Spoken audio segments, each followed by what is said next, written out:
get his stuff in order and find his checkered flag. In the meantime, welcome race fans to Champions Park Lake. We are here live from the Pacific Northwest. I'm Kate Myers Brewer, and I want to thank all of our fans for listening in.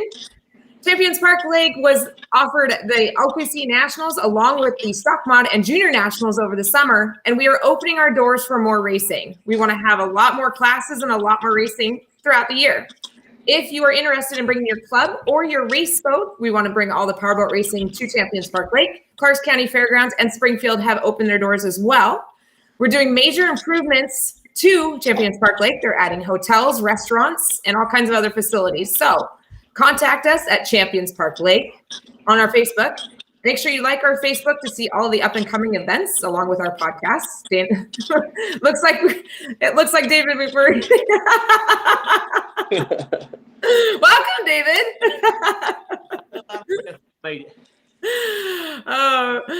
Woo! Are y'all settled in now? I'm good. Okay. Well, I want to thank all of our sponsors. Once again, it's Besser Health. They have new improvements of the IQ Focus along with the Immune Shot. And we want to thank them for everything that they've done, along with Flow Racing for all of their live broadcasting at our OPC Nationals and our Stock Mod Junior Nationals. We're looking forward to this 2022 series. If you're just joining us, welcome once again to Champions Park Lake.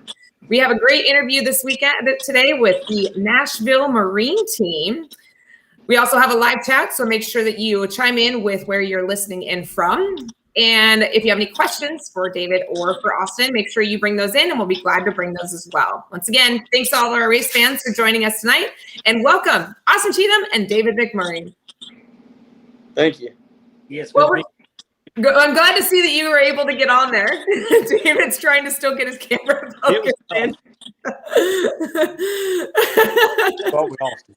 Well, John Eddie says that you need to take the binoculars, the glasses off, because you look old.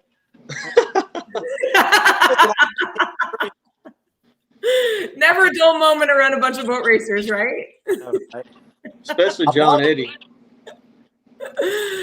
All right. Well, once again, thank you for joining us tonight. Austin, we're going to start with you.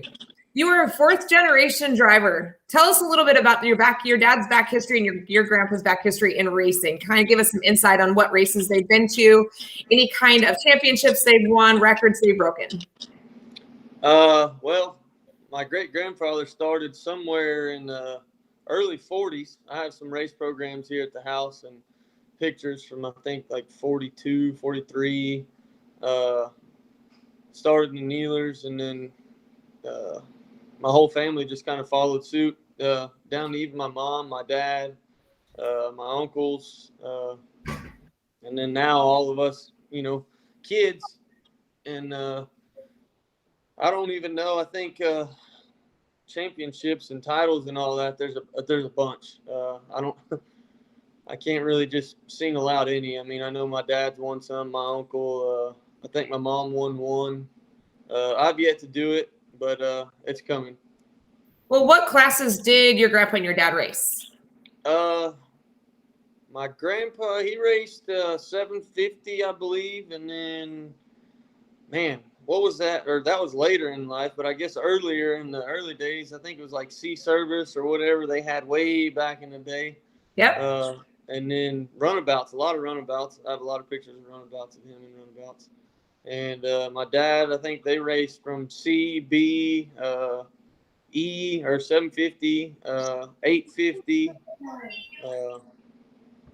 And then he never really raced tunnels. He drove tri-holes when they were first coming out with them. My dad did, and I think he was the first person to ever barrel roll one while they were kind of getting that class going.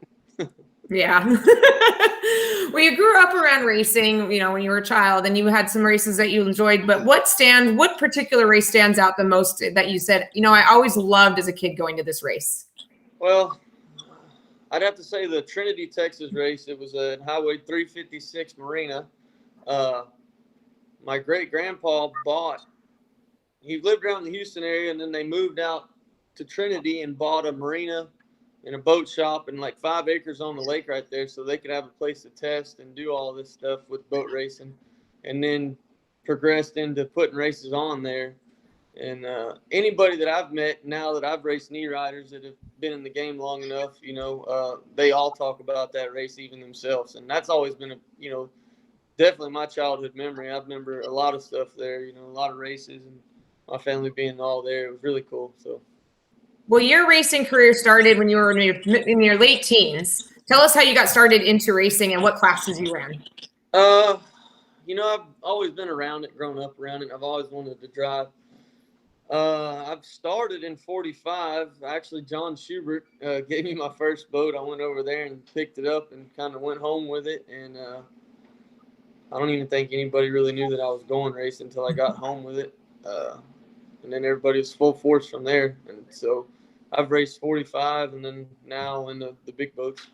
What was your first 45 race? It would have been Baytown, Texas. Yeah, it was a weird feeling. Getting in a tunnel boat and holding it wide open and having the courage to turn that thing, if you've never really, I guess, been in one, I mean, it's just going against everything in your mind that, hey, I'm supposed to turn this thing wide open into a corner and it's going to do it. I mean, building your trust in it is just one of the hardest things, but they do it and they surprise you. Yeah, and I mean, you had to learn how to work the trim button on, moving it up and down, and that was kind of a challenge for you. I've raced, before I raced, we always had hot rod boats and stuff like that, so trim wasn't an issue with me. I had the feel for the trim. The issue was just turning that thing, and then all of those. I mean, once I got that down, I mean, it just fell right into place. So you moved up to F-150, F-200s in 2 years ago, correct? I think 3 years ago. And how did you get into that? How did you make the step up? Who helped you do that? Well, we ran in Pittsburgh and did well there. And we had a back-to-back weekend, so we left Pittsburgh and then went straight to Springfield. And a bunch of Texas guys were there. Instead of making the trek back home, we went straight to Springfield. And Kevin McCullough had 2 boats, and one driver couldn't make it back to Springfield the following weekend. So I ended up getting in there and never even – at that point, I don't think I ever sat in one other than a 45, or never even tried to test one, never started an F1, and kind of just jumped in there and went with it. And it was awesome. That's a pretty good feat, moving into one of those boats and moving up to about 120 miles an hour. I mean, that's moving. Right. Oh, yeah. In my 45 days, I would always watch the F1s. I'm like, I don't know if I want to go that fast in a boat. Yeah. And then once I got in one, I was like, well, I mean, it's just such a better ride. It's a bigger boat and more horsepower, and it's a lot more stable in my opinion. So, I mean, I like the big boat a lot better. When you went from the 45 and you stepped up to the F-250s, was there any point when you said, wow, I was not expecting that, or wow, this is a little easier, or this is a little bit harder? What was your transition from 45? 45 was definitely the class that was harder to drive. So, the finesse and the lack of horsepower, you really had to learn how to drive one of those. So once I got into a big boat, everything was natural. I mean, the little boats taught me everything that I needed to know for the big boat. Other than the big boat, just everything happens so much faster and you have to react so much faster and things like that. Yeah, I've had discussions with some of the drivers, and they say that should be kind of like your driver's ed school, where you should have to race the 45s for a certain amount of races or years before you can step up into the F-250s. Just because, like you said, the 45s is a lot more work inside the cockpit, but when you move up to the F-250s, you got the speed, so you need to have the reaction time. So the combination of the 45 experience, putting that with the F-250, we have agreed that probably should be something that they should think about, is that instead of having a rookie sticker on the back of your boat, that you should actually have time behind the seat of a 45 before you move up. Yeah, I would definitely agree with that. I mean, it teaches you a lot. And I think you'll get a lot more respect from the other guys, too, out on the course, too. Everybody feels better when you kind of go from a class with training wheels, per se, to this big class. But I don't know. I'm glad that I went that route. I mean, it teaches you a lot. And guys that just go straight to the big boat or the F-200s or F1, they'll never understand how much they truly missed out on learning from a little boat. Well, it's kind of like what you with the kneelers, with the outboards. I've raced the runabouts and the hydros. The runabouts are a lot more work, which if I remember right, you haven't done a runabout yet. Well, I did like a month ago or whenever we had a little race in Corsicana, Texas, and I tested a runabout, a C-stock runabout, and I I liked it. I mean, it was cool, but the boat wasn't quite set up right, and it was a hassle. Yeah. And it hopped around everywhere. Like it never settled, so it just hopped all the way down the straightaway. I think the only time it like laid over was in a corner, and it would just turn flat. And it was the coolest feeling turning the runabout. But other than that, the ride was terrible. Yeah, it's a lot more work and a lot more body movement, and you're all over the place with the runabout, so it's a lot more work. But that's the same scenario when you got a 45 versus an F250. You have to learn to maneuver the boat along with yourself. So David, now that you've got yourself situated, you got your checkered flag, you're happy now. So, David, tell us, when and how did you get your career of racing the tunnel boats? Oh, wow. Well, it was about 4 or 5 years ago I got this brainstorm idea. I was going to get me a race boat and go racing because it looked cool. So I decided to fly down to Gulfport and see my first tunnel boat race. Now, I have already bought the boat. I purchased the boat. Ray Anderson over there. He bought it for parts and stuff. So he kept some parts off of it and sold me the boat. It was an older Seaboat, about a 2000 model Seaboat. And so I bought the boat and had it here. And I called my buddy John Eddy and said, "Hey, John," because we went to school together. I said, "Listen," man, I got me one of these tunnel boats because I knew you used to build them. He's like, "What are you gonna do with that?" I said, "We'll race it." He said, "Dave, this isn't like four wheelers because I used to race ATVs back in the day. I've always raced something." And he said, "Man, it's not what you think." I said, "Yeah, I think it'll be fine. It's just a boat, dude. No big deal." And he's like, "Nah, you don't understand. You're not just driving a boat. You're kind of flying a boat." He said, "It's just not the same." I'm like, "Man, it'll be okay." So anyway, long story short, I fly down to Gulfport to the first one to watch it. And I met Austin there. Austin, some of the Texas boys. And I was kind of checking it out. I thought, man, this is kind of cool. This is somewhat neat. I think I'm going to like this. And then I ended up, I don't know, I was trying to dig up some parts and couldn't really find anything. And I found a turnkey boat from Mark Profit and ended up buying a Pew. That's the one that John wrecked about 600 or 700 times. And drove it a little while. Man, it just wasn't the boat for me. I was having some issues with it. And John's like, "Man, I'll take it over." So we decided to get, I had opportunity to get Timmy to build me a new boat, Seabold. And, he had somebody else build the boat, and just the layup just wasn't up to par. And, of course, it was out of his control. So, of course, I waited a year or so to get that. And, this is 4 years now has done went by. And, that's kind of how I got into it. I just kind of started easing into it. I raced that boat a time or two. And then Tim let me race his the old NGK boat. I raced that for, I think, a year or so. And then I bought a boat off of Rusty up in Canada. And that's the one I have now. But I also bought the molds. So John and I have the molds to those. And we plan on building a couple boats. And, of course, one for Austin as well this coming year. Oh, is this news to you, Austin, or did you know about this? We've kind of talked about it. Well, tell us a little bit. You are Mr. Nashville Marine. So, David, tell us a little bit about Nashville Marine, where it's located, and what exactly it is. Well, I have a dealership here. My wife and I have a dealership here. I live in Mount Juliet, which is east of Nashville, maybe 20 minutes or so. My shop is actually in Lebanon, which is just a few exits down, a little bit further east. And we sell bass boats, pontoon boats. We're a loose Mercury dealer. We sell a lot of Mercury motors. We'll sell, I don't know, probably 100 or 150 loose motors every year. Well, not probably 100 loose motors. We sell Phoenix bass boats. Of course, we have a full service center there. We do fiberglass repairs. Pretty much everything you need at a dealership. It's a full-fledged dealership. We don't do upholstery, but we do everything else. We sell G3 products, which they make. They're owned by Yamaha. Yamaha owns Cedar on the fiberglass side. They own G3 on the aluminum fishing boat side, and then they own Suncatcher on the pontoon side. So we sell the pontoon form, the Suncatcher pontoons, and then we sell the G3 aluminum boats.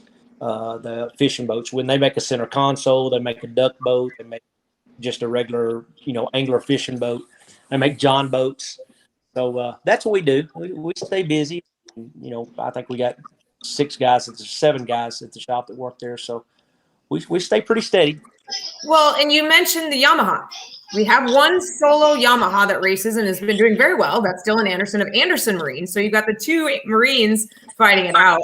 Have you thought about maybe bringing out a Yamaha to race against the Mercuries? No. He's got some custom stuff. That Yamaha wouldn't fit on the mid. And not only that, I mean, Dylan's talked about running Mercury stuff, building a Mercury and running it. And of course he's told everybody. And I know for sure because he came over last night and bought a gear case from me. So, or 2 days ago, rather, he came over and bought a gear case. So they're testing, and it's going to be fast. Dylan's going to be real fast with a Mercury on there, much faster. Now, had he ran, his dad raced old F1 stuff from back in the day, I'm sure also testify. I mean, it's way more horsepower than what we have on these Tech 5s. But when they had to detune that Yamaha to kind of compete with us, it's really it's underrated. It's just not enough. So that's why he's going to move to the Mercury. When he gets a Mercury, he'll be something to compete with and get, without a doubt. 'Cause he's got a great boat. That Hoffman's a great boat. Yeah, he is really liking it, and he did really well at Gunnersville, top podium finish. Unfortunately, the weekend before that, he had some issues, but we won't go there.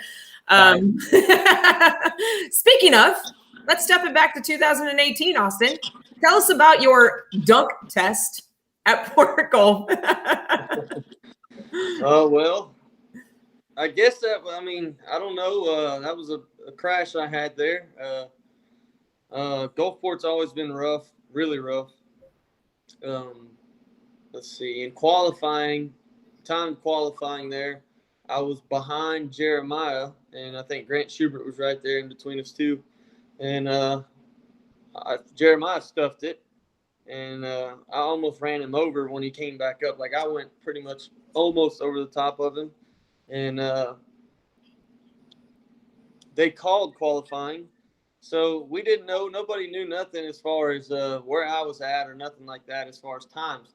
And later on that day, they came up to me and said that I had pole because obviously Jeremiah crashed before he could get a good fast time. So I had pole for the start. And that heat, I kind of didn't leave the dock like I wanted to. And I was pushing, trying to make up ground. I think, I was coming in the corner third or going towards the first corner in third. And there's some big rollers. And I remember a lot of the field led off, but Austin didn't. It was just weird. The boat got really, really light and kind of quiet feeling. And then next thing you know, I just hear water and it got really dark.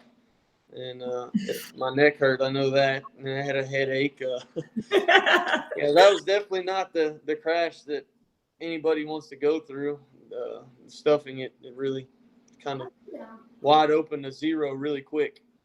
Well, for our listeners that are watching or listening in right now, I'm talking about a race in 2018 where Austin literally was flying, went up and straight down submarined it and disappeared for a minute and then popped back out. So it was quite the video. Yeah. One and only time, knock on wood, that you have actually had to reuse your dunk testing. Yeah. Kate, I did that in Nashville, the very first race that I'd raced with Mark Proffitt's boat. I mean, I had never even been on the water. I mean, besides testing around here. And that was the first race I went to. And I'll never forget because John Eddie was on my radio. And did you go to Nashville that time? You in Nashville the first race? Me? Yeah. I tried to get to Nashville a couple times, but it didn't happen. So Nashville is definitely on my list because I've watched many, many videos of and YouTube and live streaming of it. And Nashville looks like a crazy course. Yeah, it was. It's got like a little seawall on the side. Yes, both sides. Yeah, the water was coming off of it, and John was over there on the seawall radioing. And I'll never forget because that pew, man, it was fast in the straightaway. Of course, I'm sure it was fast in turns in straightaway. You drive it, but experience. But anyway, I'm giving it hell, and I'll never forget. I'm looking over there, and Terry Rinker was beside me, and I pulled him, and he was in the radio saying, "Man, you're pulling on Terry Rinker. You're pulling on." It's like I thought I was something. Well, hell, I was pulling on him because he's smart enough to let out of the damn thing. And I'll never forget, he was going, "Boy, you're a race boat driver. You're a race boat driver." I swear to you, I'll never forget that. And the next thing I know, like Austin said, it just got quiet, and then it dipped down in the water. And when I popped back up, it looked like a yard sale. Floating down the river, I was like, "Oh my God!" And I popped my canopy open. I looked over there, and there he was, right there beside me on the seawall, because that's where it happened. And his eyes was big. He was like, "You okay? You was okay?" I was like, "Yeah, I'm okay." A little embarrassed, but. I'm a race boat driver. This ain't fun. Well, that's not your first time. You continue to like to give everybody a good show, and you gave us a great air show at Branson. David, would you like to tell our fans about that? Well, that was awful. That was something none of us seen coming. Austin was there. He witnessed it. It just, the wind came out of nowhere, and I've often said, it's 50-mile-an-hour wind. I say it probably every bit of 50-mile-an-hour. But I was on, I went down the back straightaway. Everything was fine, and that storm was blowing in so fast. And when I made the turn and came up, the back straightaway, I was wide open. I wasn't, 75, 100 feet from the turn, and all of a sudden it just got quiet, and I seen blue sky, and it didn't even give me a warning. It happened so fast. And next thing you know, it sounded like I was in the trunk of a car. I must have closed my eyes. I'd like to say, hey, I just watched it all and toughed it out, but hell, I'm closed my eyes. And next thing I know, I woke up, and I kind of come to, and I was underwater, and I could just hear the water exhausting out of the boat, just bubbling. And I just unhooked, just like we trained to do, took the canopy off. It was blown off. I just unhooked and swam out. As soon as I swam out, the diver was there, grabbed me by the back of my life, our life vest. And he said, "You okay?" I was like, "Yeah, I'm okay." And all I could think about was everybody on the shore. I wanted to make sure they could see me waving, because I've been there on the shore working somebody's radio and saying, "Man, come on, get out, come on, get out, come on, get out." So all I could do was think about all of those guys up there, But it seemed like I got right out, but it took about, I've looked at it a bunch of time, I think 21 seconds to get out. Yeah. What kind of boat damage did you have? Not bad. We fixed it and raced. What did we race it? 1 or 2 weeks later, Austin? Yeah, I think the weekend after. Yeah, Springfield, the National was right there after. Yeah, that's right. Because I had told Austin he was going to race one class, and I said, "Man, if my headache don't go away, then you can race both classes." And it worked out where I could race one, but. When I got back in the boat, and I told Austin, I felt good in Springfield. Everything was fine. But when I went back to Branson this last time, I don't know, I kind of got the heebie-jeebies, and he's kind of been coaching me through it. Like, man, when I wrecked in Gulfport, it kind of got me a racer too. So I guess it's going to take me a little bit to shake it off. But yeah, that was a pretty nasty wreck. There was a lot of carnage that was around, and that's like Austin says, you got to get back in the boat and you got to do it again. When I had my crash, I've had a couple too myself. But my brother, he's like right on me. He says, "You're going right back out. You're going right back out." And I'm like, "All right." And I went back out and actually won the next heat. But I wasn't ready in it. I was. They had an extra boat in Branson when I wrecked, and I'll never forget, because Dan came to the ambulance where they was checking the vitals. He's checking me out, and I was checking out okay. And he was like, "Man, I got another boat if you want to jump in and drive it." I'm like, "No." I was trying to get the water. I'm like, "No, I'm good for this. I think I'm through for the weekend." Yeah. I was pretty sore the next day. Everybody on the beach said they figured I did, because I was in an outboard, so I got chucked out. Yeah. Everybody figures I did 3 to 4 cartwheels across the water, because I was doing about 75. Wow. I got ejected, I guess you could say. Yeah. So the next day, the wind was blowing, and I sat there and I thanked Mother Nature. I said, "Blow," because I don't want to go out. I couldn't turn my head left or right, but it was like I wasn't gonna not go, because my brother was like, "You're going again." But I got lucky and we got blown off that day, so it was good. A bit. As soon as I got out of the water, my wife wasn't able to make it, so Austin and John both was like, "You call Denise right now, tell her everything's good," because Facebook, how that is. So I just picked the phone up and I said, "Hey, babe, hey, how you doing?" I said, "The races are over." I said, "I had a crash. I couldn't finish the race." He's like, oh, really? Everything fine? I said, yeah, I got the boat a little bit, but I couldn't finish. I said, them boys finished like it wasn't no big deal. About a week later, guy comes up to church and he was like, boy, Dave was really messed up, wasn't he? I'm like, yeah, you're like, don't say anything. yeah, and she's like, yeah, I know. Yeah, I know. He played. But what was I going to do? I didn't want to get upset. Yeah, exactly.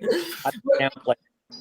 So, David, give me a little insight on how this came about to have Team Nashville where you guys are sharing seat time. Well, I mean, like I said, I met Austin in Gulfport and, kind of took to him. He's always been a straightforward guy. And I thought, man, I knew he had sold some of his equipment off. And I thought, man, I'd like to put somebody in another boat as well. That way, if I can't make it, they can race two and eventually get two boats or even three or what have you and race together. And I, what better person to get in there than I talked to, hey, you want to be a part of that? And he was like, absolutely. It's worked out. I mean, we get along okay right now. Right now. So we do. And Austin's a good, he's right. But I mean, Austin's a good, he's a good guy. Comes from a good background. All loves racing. He's passionate. I think it's going to be a good team. I really do. I know it is. It's going to be a great team. Yeah, you guys are doing a lot together and working together as a team, and that's what we like to see. And but my question, which also RJ West has decided to ask, is how do you change the cockpit? Because you guys have a little bit of a height difference. What do you do to change the cockpit when you go from one driver to another? Well, in mine, and Austin will tell you, the pedals are set back a little farther, so I'm kind of tippy-toeing it. The seat, all that stuff is fine, as far as the height on it. We seem to fit good because we just have a carbon fiber seat. It may be one that RJ built, to be honest with you. So it has a seat in there. We don't have a bead seat in that one. So we share that seat. Of course, we use the same belt. You can just tighten them up. But so I'm kind of tippy-toeing. And then we've got the switches on the handle where we have Hot Rod has rigged up something to when you want up and down on the handle, which Austin uses, we just kind of, flip that little master switch, and it lets all the controls go to the steering wheel. And then I like to drive with my trim up on the foot, so we just switch it back when I'm driving, and it goes right back down to the foot. Well, how long does it take to make that change? And it just a flip of a switch. Flip a switch. Flip of the switch, so you don't have to do any electrical changes in the back or in the motor or anything like that? No, it all runs through the dash. So Austin, tell me this. Do you have like a special prop that you like to use that maybe David doesn't like to use? Do you have, that kind of situation? Do you have any other changes that you guys make between drivers? I think we run pretty much the same setup other than, our trim. Like he said, he likes his on the floor and I like everything on the wheel for me. We run. It was a little different. Port Neches was the only different setup that we ran this year, and that was where David, as well as I was trying to struggle to find the balance in the boat, and I kind of had a little bit of input with Dave, with what I felt in the boat, and him and Hot Rod did a lot of changes, and it really came alive for the both of us. And as far as props and all that, Dave, he kind of just tells me really what setup works good, and that's kind of what we've done. And so far, everything's been really well. I would say although he has made the comment that he ran this much faster with the same setup than I did. I got a couple miles an hour on him. I don't know.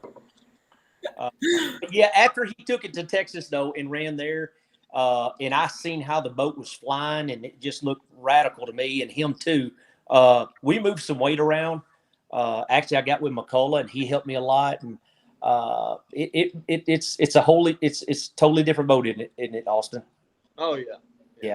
And that's kind of where I was going with that, is that with different drivers and driving skills, you guys are both still fairly new to the F200s and the Formula Tunnels, that Austin may say, you know what, I think it's just lifting too much in the front. I like to have more weight up in the front, or, different props. I have different props that I run for different classes and for different race sites, that I prefer. But somebody else may go in my same setup and say, no, I kind of like this prop better. That's where I was kind of going was, I know that you guys probably have to make some changes with the weight, with the setup, with, obviously with the different trim buttons and stuff like that. So you do have to make pretty good significant changes between Austin and you, David. Well, honestly, I think, and Austin will testify too, really it's just once we get the trim, switch it over to the trim and tape it up where it's not going to get accidentally hit or anything. Prop's a prop. We weigh about the same. I think our driving's kind of similar. It just, and not only that, I mean, we've gotten to race this thing a few times this year. Next year, we'll be, a little bit more adamant about it up front. We're going to do some testing with DeWalt and things of that nature. But right now, we're running what we have, and it's been pretty successful so far. Like me, I'm just trying to get seat time. But I think it's going to help being with Austin. I'm going to learn a lot. I know we're going to do well together.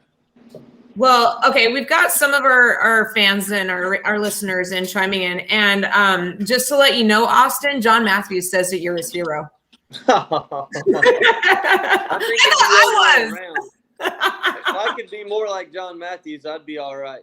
He is a great guy, another big promoter for the sport. And, it's just been fun. You'll have to read these later, but there's all kinds. He's like, Austin is good people. He's just talking you up. I think I got what's going on here.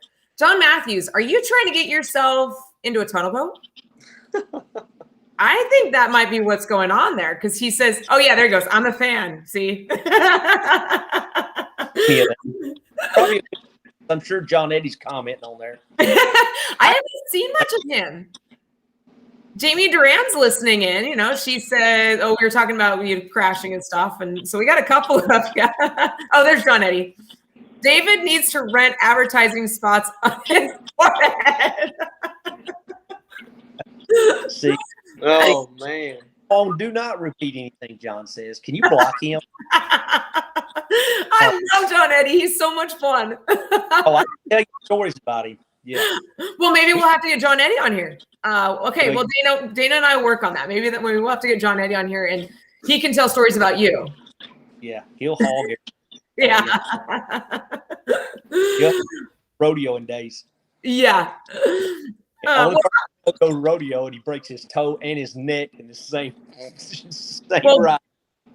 All right. Here's another one of our big fans, and one of my, I'm a big fan of her is Val, because Val was very informational on the last weekend with all the racing, and she was doing some live streaming and keeping us posted. But Val is always she's always keeping track of everything that's going on with the racers, and it's always fun to see her. And she says John told lots of stories, which we'll see if those are true or not, at New Martinsville while David wasn't around.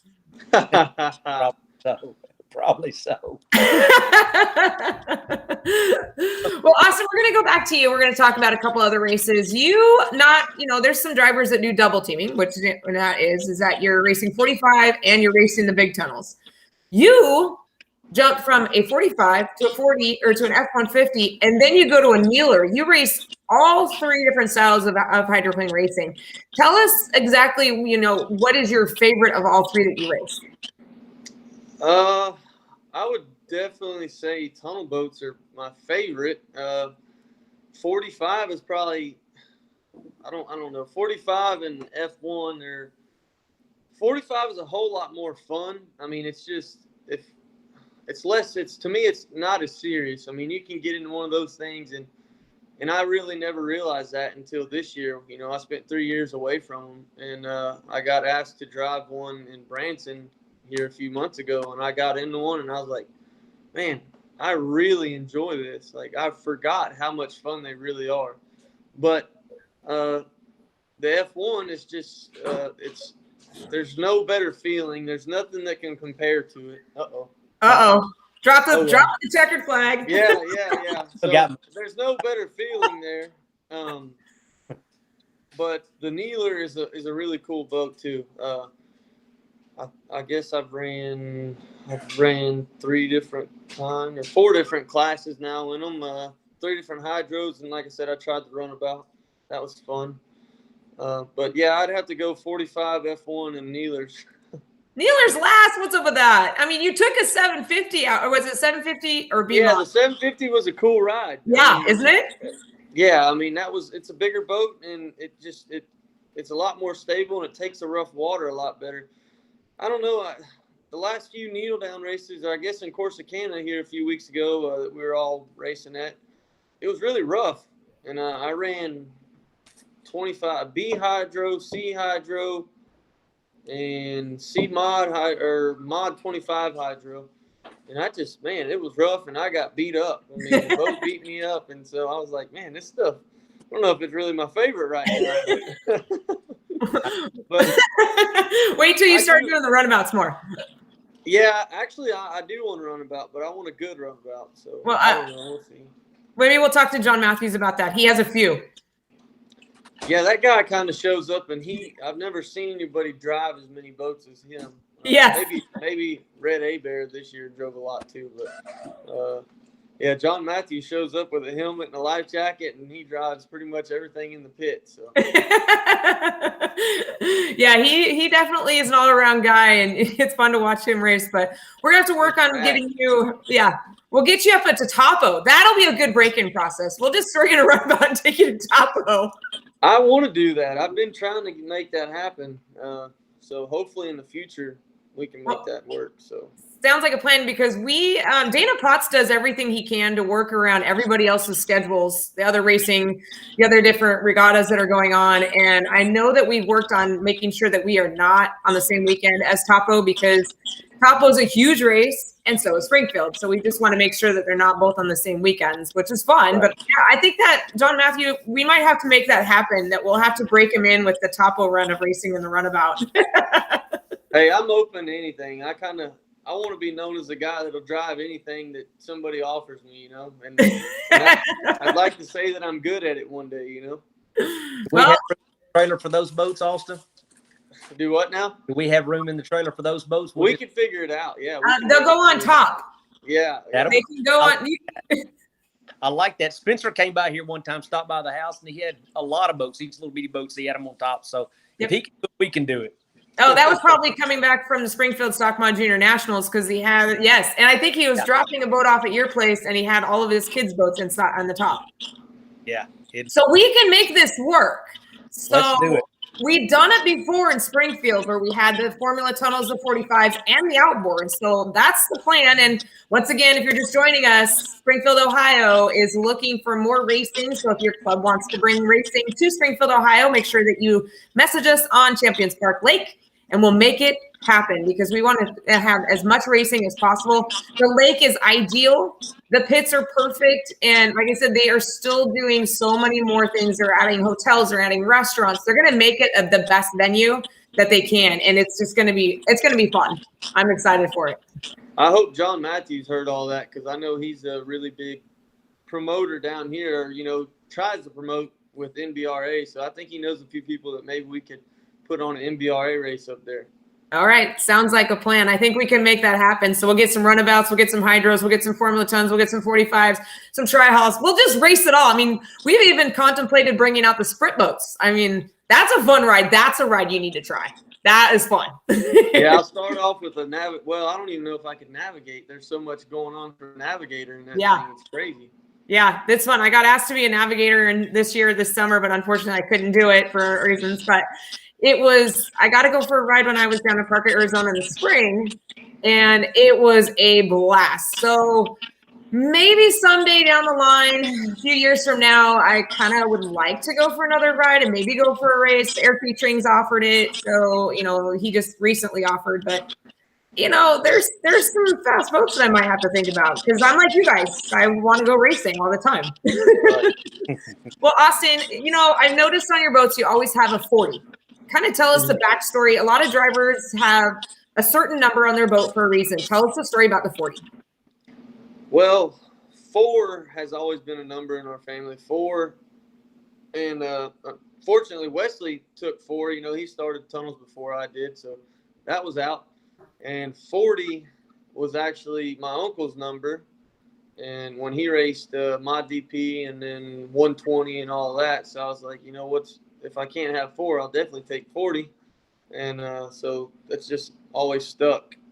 Your Sea Stock Hydro has a specific Nashville Marine signature paint job. Tell us about that one.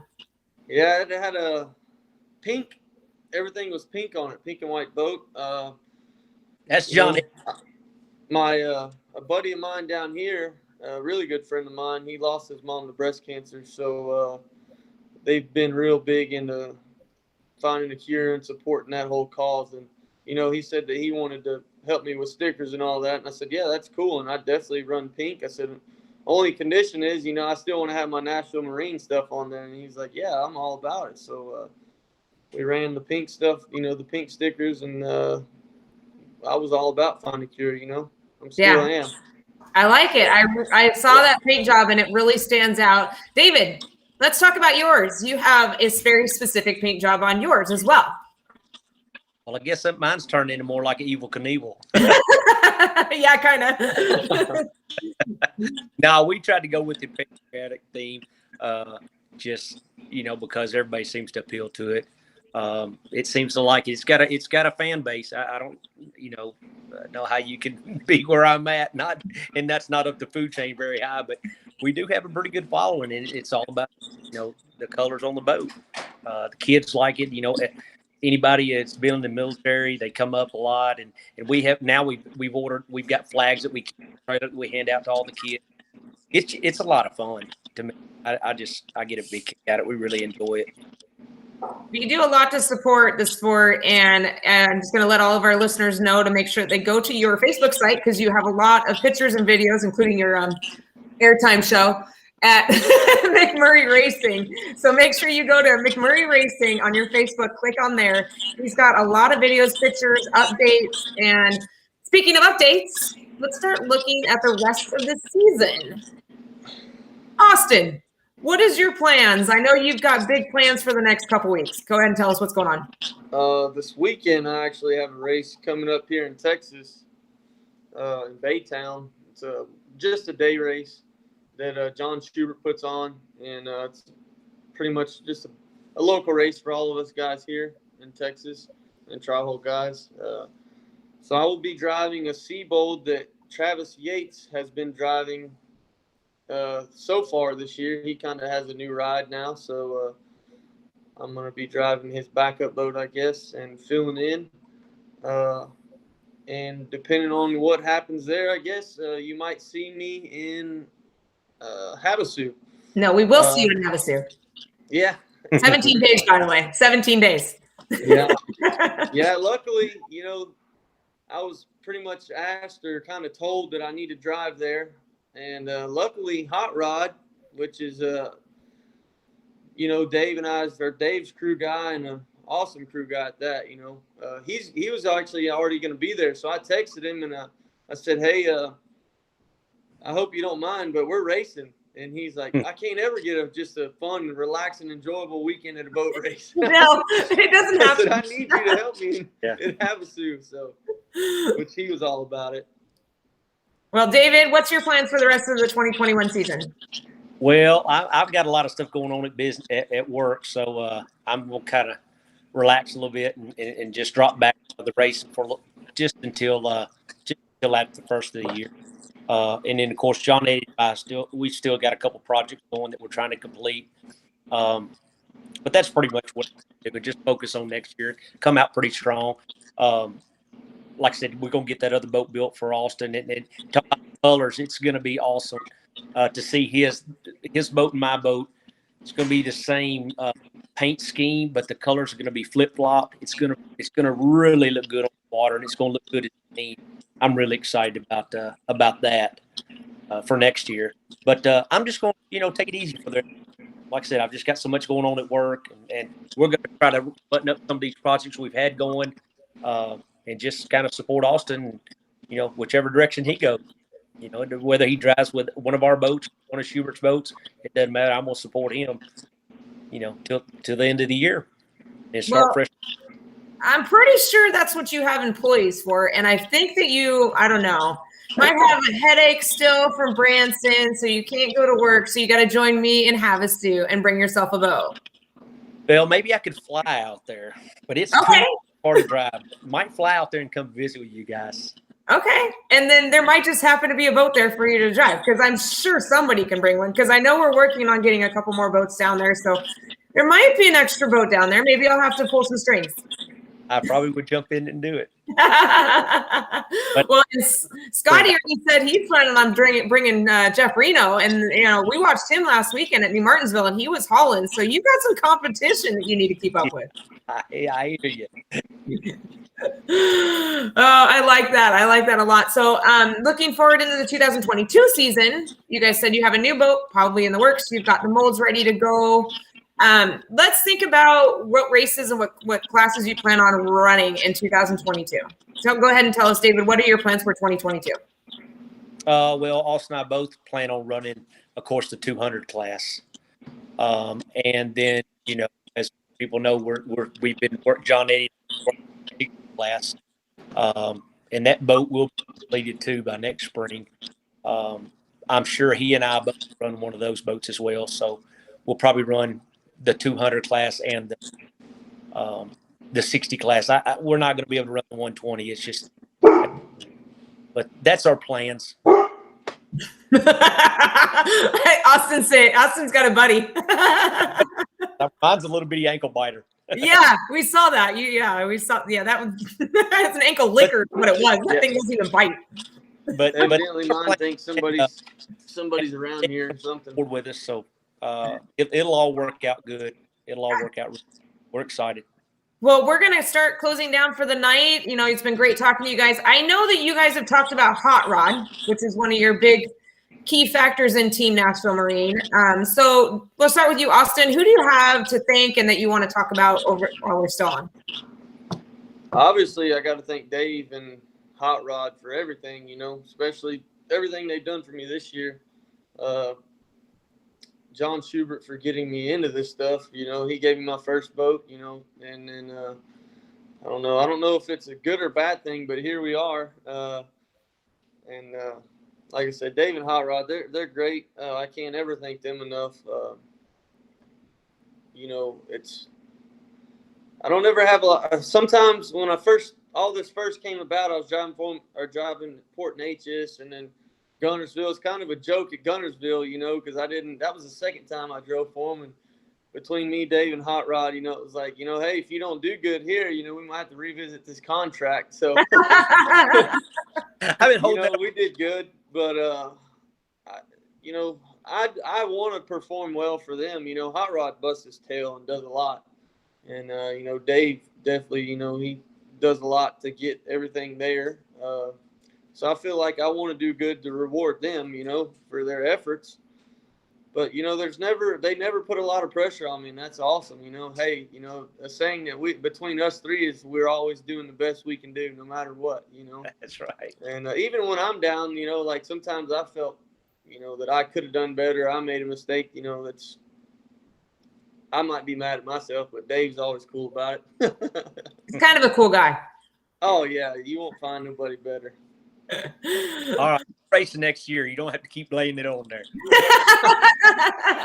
Watch out. I ain't buttering him up. No, not at all.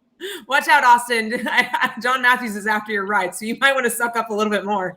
Oh, yeah. So, David, of the Mr. McMurray Racing, you have done a lot to support the racing career of all the tunnel boats and the 45s, and your driver right here.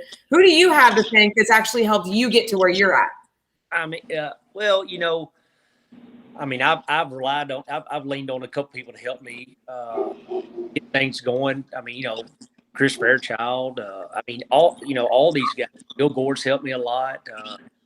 As far as here, like Austin said, Hot Rod didn't help us. We wouldn't be able to do it. We're learning it. I'm learning it. And Austin knows quite a bit about motors. He just kind of acts like he's the driver, not the builder. But I think he knows a lot more than he lets his own. But really, I want to thank all those guys like Austin, and that's why, to team up with him. When I met him in Florida, he's been the same. He's the same now as he was then, and just a good young man. I'm excited to have him be a part of our team. But there's a lot of people out there. We're teamed up with Mike Capadlo, his daughter, Rachel. We're going to help her a little bit. and do a little sponsorship with her, just on the financial end of it. We're not going to be able to give voting things, of course, but we want to help her and support her because Mike's fired up about racing, and she'd be a great representative for racing. Yeah. So I just like thanking everybody that puts their trust in me and wants to have something to do with Nashville Marine. We appreciate it. That's what we're out there for. Like you said, we just want to help grow the sport, and I'm just honored that people have taken to us and given us a chance. I'm not trying to be the guy that wins or nothing. I've always said you don't get first place to be a part of something. That's what it's all about, and make a difference. I think Lori Vidal said one time when he ministered to us on Sunday, think about a legacy. One day I'd like to look down the road and they may say, well, McMurray didn't win a lot, but he was a pretty good dude, wasn't he? Yeah. So day kind of about your character, and that's what I want to kind of build. Well, and you're doing a great job. I mean, you're still winning, you're still doing great, but a lot of people do speak very, very highly, myself included. You were one of the first drivers that I met when I came to Springfield, Ohio, and Austin, same with you. I remember you walking up, oh yeah, you're an outboarder, so we started talking about racing. Yeah. But, just promoting the sport and the way that you do it is amazing. It's fun. The McMurray Racing Facebook site, I'm constantly on because you're always posting such fun pictures and videos. So I like that. So I just want to thank both of you guys for joining us today. It has been a great night. I've heard a lot of fun stories. We're going to call John Eddie next, and we're going to hear all the rest of the stories. I want to come on here when John Eddie comes on here. Whatever he said. I will control the mute button, just to let you know. Yeah. He's got to tell all the stories. Well, thank you for everybody that was listening here at Champions Park Lake. Once again, just a reminder, we held the OPC Nationals, the Stockmont Junior Nationals this summer. We have big plans for 2022. If you want to have your region, your class, and your hydroplane powerboat racing on Champions Park Lake, make sure that you message us at Champions Park Lake. We'd be glad to have you. Also want to say thank you to Besser Health. They have come out with a lot of great projects. They have the immune shot. They also have the focus shot. So go to getbesser.com. Flow Racing for all of the live streaming that they did at our OPC and Stockmont Junior Nationals. And of course, my big thanks to Champions Park Lake, Clarks County Fairgrounds, Springfield, Ohio, and the man behind the camera, Dana Potts. You've done so much to help promote our sport as well. And I want to say, have a great weekend. Austin, good luck next weekend. David, Austin, we'll see both of you in Havasu in 17 days. Got it. Yeah, all right. Thank